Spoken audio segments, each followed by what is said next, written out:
Alright everyone, welcome back to another Game Vault video. As always, I'm Captain Beefy with the Game Vault, and we're going to talk about Microsoft layoffs, pride, DEI, all this garbage that's going on in the industry right now. So let's cue up the music and we'll get right to it.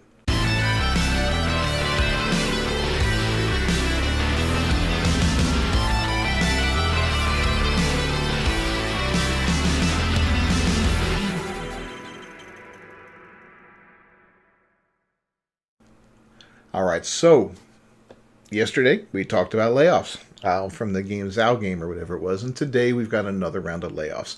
This time hitting Xbox and Microsoft again as the company fully embraces their woke agenda. And we've heard about this quite a bit, and Sony, quite honestly, isn't much better at this point. Both of these big developers, these console clowns, need to get away from this crap because it's going to destroy gaming and it's going to drag everybody down with it that's involved in it. It's been proven that time and time again as we've seen failure after failure hit the market over the last couple of years. We've seen tens of thousands of people laid off from these various studios. You know, we've seen Warner Brothers take a $200,000 loss or a $200 million loss over that garbage Suicide Squad game after having a great year with Harry Potter last year and the Harry Potter game and all. It's absolutely insane that they're still pushing this stuff. It's going to stop. Rest assured, guys. Hold tight. Hold the line. Stop buying the games that are garbage. If it's got DEI involved, the Sweet Baby Inc.'s involved, Black Girl Gamers, or any of these companies, or if you see it and it looks like crap and you do a little investigating, don't spend your money on it. They will go broke and they will continue to lay off people, and that sucks for the developers. But in the end, it's going to be good for the industry and maybe good for some of those developers too. Hopefully they'll band together and create some new companies that aren't beholden to this weird, messed up agenda that's causing all these issues. So let's look at the story a little bit here. Ex-user Jessa Birdie announced she had been laid off, and what she wrote was, "Sad to announce that my role with Microsoft has been eliminated. To all those who have been a part of Team Xbox, thank you. Hope I made you proud. July 2nd. This is just starting off, man. Absolutely, absolutely terrible. Corey Ebert, a technical program manager, announced on LinkedIn, "Well, this isn't how I thought today would go. After nearly 15 years, seriously 2 months shy, Microsoft has made the decision to end our working relationship effective immediately due to changes in the business direction and landscape. I've marked myself as open to work and am available for all opportunities that my network may know of. This was a dream career that enabled me to do many amazing things, and I will always look back on the last 15 years fondly, regardless of what happens next. To my Microsoft friends, please let me know of any opportunities you may know of. I will be actively looking for internal opportunities to maintain my time and role and continue the journey with Microsoft. To everyone else, I will shortly be considered a free agent and am open to any opportunities that you think I may be a good fit for. This is a mere bump in the road, and I'm keen to make sure I find my next home with Microsoft or outside of it as quickly as possible so I can keep driving impact and working on cool things." Sad that this is going on here. Angela Visnes, a senior product manager at Microsoft, also posted on LinkedIn, "Hello friends, in light of the recent layoffs at Microsoft, my position was eliminated and I am now on the lookout for my next career adventure. It was an incredible ride and I'm extremely grateful for the opportunities I was given. To my amazing colleagues and mentors, thank you for your support, guidance, and friendship. Working alongside such talented individuals has been an honor, and I have learned so much from each of you. If you know of opportunities where my energy and expertise could be a great fit, I would love to hear from you. Please feel free to contact me with anyone who might be looking for someone with my skills. And if you, too, have been impacted by the layoffs, please reach out and let me know how I can support you. Thank you for all your kindness and support, Angela." I don't know Angela, but she seems like a nice woman. And it goes on and on. Tom Warren is a senior editor at The Verge. Yeah, he's talking about the... they laid her off while she was on vacation. That's nice. Wow. That's really dirty, man. Really dirty. Microsoft previously announced in January it was laying off around 1,900 employees after it acquired Activision Blizzard, the owner of Call of Duty and World of Warcraft. I don't like what Microsoft's doing. I really don't. I know this is a point of contention with a lot of people, especially console warriors. This has nothing to do with Sony. This has nothing to do with Xbox or Microsoft, however you want to look at it. I don't like these big studios, these big companies buying up all of these smaller studios and owning them, because look what's going on, especially with Microsoft. Microsoft has really been suffering in the games department. When's the last time they've had an amazing hit, right? When's the last time? Starfield was arguably good. Some people liked it. It's fairly mixed overall. It looks like more of the same from Bethesda, just a different setting. That creation engine, from what I saw from footage of it and all that, is just way outdated from the looks of it. They need to either overhaul that thing completely or use a different engine. Maybe go to Unreal 5, whatever. It's just, it has that old school look. And that look was great for years. Skyrim, Fallout 4, Fallout New Vegas, all these wonderful games played in that creation engine. Outstanding, But times change.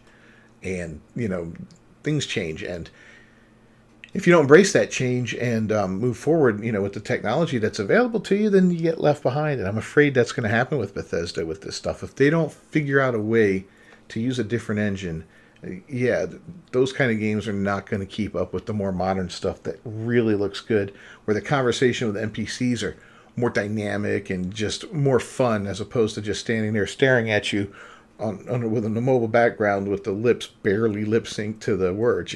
Not good. Not a good look, Bethesda. At the time, Gaming at Microsoft CEO Phil Spencer explained the layoffs in a memo detailing that it was to align on a strategy and an execution plan with a sustainable cost structure that will support the whole of our growing business. Together, we've set priorities, identified areas of overlap, and ensured that we're aligned on the best opportunities for growth. He continued, as part of this process, we've made the painful decision to reduce the size of our gaming workforce by approximately 1,900 roles out of the 22,000 people on our team. It's a pretty good chunk there, Not quite 10%, but still a pretty good chunk. In March, Spencer would share more details in an interview with Polygon, where he explained that the layoffs were a mix of what he sees as a larger trend of a stagnant and even shrinking market, as well as conditions that were unique to Activision, Blizzard, King, and Xbox. He shared, it's a little bit of both, but I'll say the thing that has me most concerned for the industry is the lack of growth. And when you have an industry that is projected to be smaller next year in terms of players and dollars, and you get a lot of publicly traded companies that are in the industry that have to show their investors growth, because why else does somebody own a share of someone's stock if it's not going to grow? The side of the business that gets scrutinized is the cost side. Because if you're not going to grow the revenue side, then the cost side becomes challenged, he added. That's right. If Microsoft was putting out some big bangers there and making a ton of money and selling all these games, they wouldn't have to cut back on people like this. And this brings me to talk briefly about Game Pass and, day one releases on that and all. I know defenders of Game Pass love it, and I think it's a pretty amazing product. I don't have it myself. I don't have an Xbox. If they put it on PlayStation, like I've heard rumors of it, I would consider it, depending on the annual cost of it, just to give me access to a whole new group of games that I'll never be able to play and never have enough time to play, to be honest. But it would be cool to have, right? I mean, I've got a family here. There's 3 of us in the house that can play these games and try it out on a different console. So that'd be fantastic. But I don't think Game Pass is the way to go. I don't think it's a viable structure for making money for Microsoft. And I know Phil Spencer's pushed it for years and he swears up and down by it and all that.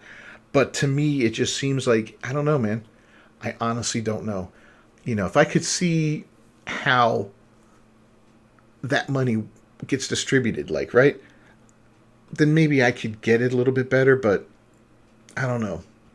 And I know there's a weird, dollar sign up that you can do for, I think, 2 weeks, and then you do an auto renew. I don't know if people are abusing that somehow. I don't know how that works, because if you can abuse that, well, holy cow, then you can really, you can really have some fun on Xbox for very little money. But yeah, I just don't see Game Pass as being a viable thing, and I think it's actually hurt the industry overall. If I'm wrong, let me know down in the comments what your thoughts are. And again, I'm not being a hater at all. Again, I would have it. I've got PlayStation Plus. I've got the top tier one of that. It's a little pricey and it doesn't really deliver as well as Game Pass looks like it delivers for the cost of that. But this is what's available on the platform that I currently use, so that's what I'm using. Anyway, Let's move on. Oh, yeah, here we go. Screenshot from Call of Duty Warzone, because that's what we want from Call of Duty, right? Spencer went on, we're a business, and I said it over and over. I don't get any luxury of not having to run a profitable, growing business inside of Microsoft, and we are that today.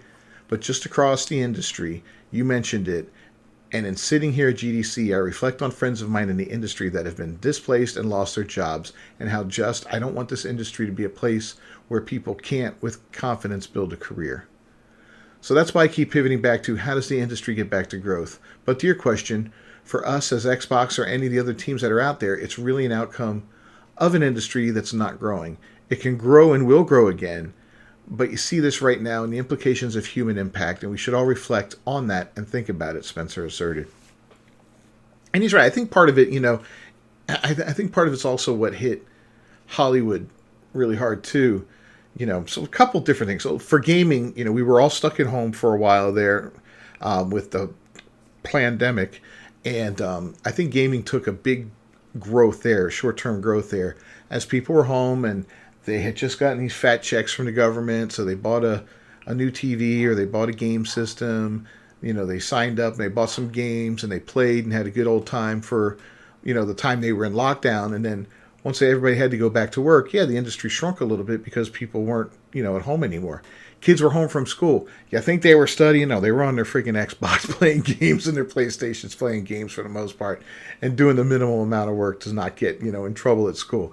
That's what was going on there. So, yeah. But then, I look at all the wokeness in the industry and the DEI push that really, I believe, is the cancer at the heart of this whole issue. And I believe that's what's destroying this industry is the fact that they keep forcing this stuff on us that we don't want. They're forcing that strong black lesbian character all the time as a main character to us, and we're tired of it. It's like, oh, cool, another game with a black lesbian, yay. It's boring. It's kind of boring. You guys make fun of, well, everything's a cis white male. Well, this is just flip the coin on this, and it's just as boring, okay? So, yeah, let's cut the crap out, and let's be for real, man. You want to have these games? Have these games. That's cool. Don't expect me to buy them and play them because, I can't see myself inside of that character, so I'm not playing it. I'm using your words, not mine, guys. I'm using your words there. I need to see myself in these characters. It doesn't represent me, so I'm not playing it. That's first off, that's asinine. I've played plenty of games that the character doesn't look like me. It's what it is. Tomb Raider, God of War, whatever. Don't look like any of these characters. But it's absolutely ridiculous. Yeah, I don't look for representation in games. I look for fun in a game. And if you're focusing on representation, you're not focusing on fun, and that's where some of the badness is coming from, and what's ruining the industry partially. I think it's a bigger part than you realize. And the fact now that we have curated lists and websites dedicated to pointing out DEI in gaming, so that players can make informed choices when they go to buy a game and say, hold on, that new game coming out, I was really looking forward to it, but now I see that Sweet Baby Inc.'s worked on it. I'm not going to touch it with a 10-foot pole because everything they touch turns to crap, and I'm not going to waste my money on it. And that may be unfair to the developers and all that, but they chose to use these companies, And I know it's too late now for projects that have been in production for quite some time, without a major delay. If you've got something coming out over the next couple months and it just came to light that Sweet Baby worked on it and you're getting all this backlash, I mean, are you really going to shut things down and rework it and change things? Or are you just going to get it out there and go, oh, please, I hope this doesn't impact me that bad, Hope, yeah, that's what the hope probably is, and that's probably the way most of these people are leaning. But let's move on. As for how he plans to solve what he views as a growth problem, he plans to eschew console exclusivity. He said, I will say every decision we make today and tomorrow is for the better of Xbox. I know sometimes things get weaponized, that there's some evil in the background that's making us do things. Phil hates exclusives, and that's why we're like PlayStation and Switch now. Every decision we make is to make Xbox stronger in the long run. It doesn't mean everyone's going to agree with every decision we make, but it is fundamental for how we make decisions. And this notion that Xbox can only be this one device that plugs into a television isn't something we see in the Gen Z research, because nothing else is like that for them. He continued, some of them will have an iPhone, some of them will have an Android, but all the games and everything is the same. I can still get to TikTok on both of them, at least for now. All of their stuff is available wherever they want. So for Xbox, our brand pivot as we attract and maintain relevance with a younger audience is Xbox is a place where I can find the great games I want to. Now, the layoffs come as Microsoft has fully embraced the woke agenda. Xbox head of gaming for everyone and sustainability, Katie Jo Wright, made this abundantly clear in an interview with Games Industry while promoting the company's Gaming for Everyone product inclusion framework that the company developed in 2019 and is now making public for other developers to follow. She explained the purpose of the framework to Games Industry. If you don't intentionally include, you will unintentionally exclude. That is how we are as human beings. There is no shame in that. If you want to include, you have to be intentional about that. The company also employs proud racists such as Kelly Lombardi, who posted to X in March, "Raise your hand if you're not a white man and you buy video games." She added, "No hate to white dudes. It's just another day in the gaming industry that minorities have to fight to prove they exist." I'm sorry, that kind of talk is just retarded. I really can't stand people with this mindset. And you look at her fat ass there. She's an idiot. Absolute idiot. Ex-CEO Elon Musk condemned Lombardi and Microsoft, posting, "It should not be acceptable for any company in the gaming industry to be racist and sexist against, quote, white guys." And it's true, man. If you want to insult us, that's fine. Go ahead and insult us. We're not above criticism at all. We are who we are. And then insult me personally. That's fine too. I really don't care. But what you're going to do is, when you do that, don't expect me to give you another dollar. You know what I mean? If you're going to crap on me and say, "Oh, you white guys, no, yada, yada." Fine. Okay. I'll take the hit. No problem. I'm done. That's good. I'm glad you let me know how you feel. Now, I'm not buying anything from you ever again. And I'm sorry, and I'm that kind of person that does that. I'm not loud about it. I don't start a boycott or all that, I just go, you know what? I'm done. Disney, right? Disney shit on me long enough. They ruined Star Wars. They ruined the whole Marvel thing, the whole MCU, and just start churning out all this garbage and just all this other detestable stuff that they do. I'm done. I'll never go to a park again. I'll never buy another movie ticket. I won't watch a movie. None of it. I'm done. And it's sad. But, this is what you have to do. You have to fight with your wallet, because that's the only way you'll win. If these companies keep taking financial hit after financial hit, eventually they're going to fall apart and they're going to be gone. Or they're going to write and change how they do things. And when they do that, then it's up to you to decide, am I willing to forgive at this point? Me, once I get away with something, get done with it, I'm done with it. I don't care what. Disney could come back to me tomorrow and say, we're sorry, we're decanonizing all this stuff from Star Wars and we're going to start over again. And I'd be done. I'd be like, well, good luck, guys. I'm done. There's nothing you could do to bring me back at this time. That's how much damage you've done. But let's move on. Not only does the company employ individuals like Kelly Lombardi, but it uses its video games to push disordered lifestyles and evil ideologies. The company's Halo X account did this at the beginning of last month, writing, "Let's stand together in honoring our LGBT community and forging a future of unity and acceptance for all. Pride 2024. Yeah, it's so gay. Absolutely. In fact, Halo composer Marty O'Donnell even revealed that the wokeness had been seeping into the company as far back as 2002. I did a little story on this a week, maybe 2 weeks ago. He explained, "I started seeing it a bit even during our Halo 2, which goes back quite a ways. We were making Halo 2 in 2002, 2003, which was close enough after 9/11. And if you know the story of Halo, it's about this group of religious zealots that essentially will commit suicide to keep their religion going. That's the characters we had for the Covenant." Yeah, I can see why they got a little wokey on that and a little nervous. I want to piss off the Muslim community at this point. But then he shared they started making Microsoft a little bit nervous because they felt there could be some backlash from the Muslim community in the Middle East, and maybe this could be seen as Islamophobic. All of a sudden, we were being asked to be very careful about some names of people or references or phrases and things like that. Yeah, I think they had a character, or maybe not a character, but a type of enemy named Dervish, and they had to change that. There was some other stuff going on there. But yeah, what do you guys think about this, man? More layoffs from Microsoft and Xbox, and that's sad. It really is. This industry, I keep saying it. It's going to keep getting worse before it gets better. And in the end, it'll be better off for it, you know? Because if it takes a purging like this to get rid of all these cancerous ideologies and all these bad people, because eventually people are going to start holding these companies and the CEOs accountable for the money they're losing. You know, if you invest in one of these companies and you're a shareholder, you know, and you're losing money, it doesn't matter all the cuts you do. Once you start cutting people and all that, you're not making money, you're just saving costs, right? You need to figure out how to make money, okay? If you open a restaurant and you're doing fine for a while, and then all of a sudden you're not doing that well, you don't fire your waitresses and your busboys in the hopes that you'll save money and be better. No, you find out, why aren't things selling? Why is my food not selling? And you make better food and you sell it. You know, you try some new recipes out and you sell it. If something's not selling, you get rid of it. If everybody says, oh, this tastes awful, kind of like DEI games taste awful, you take it off the menu and you replace it with something that people like. It's simple.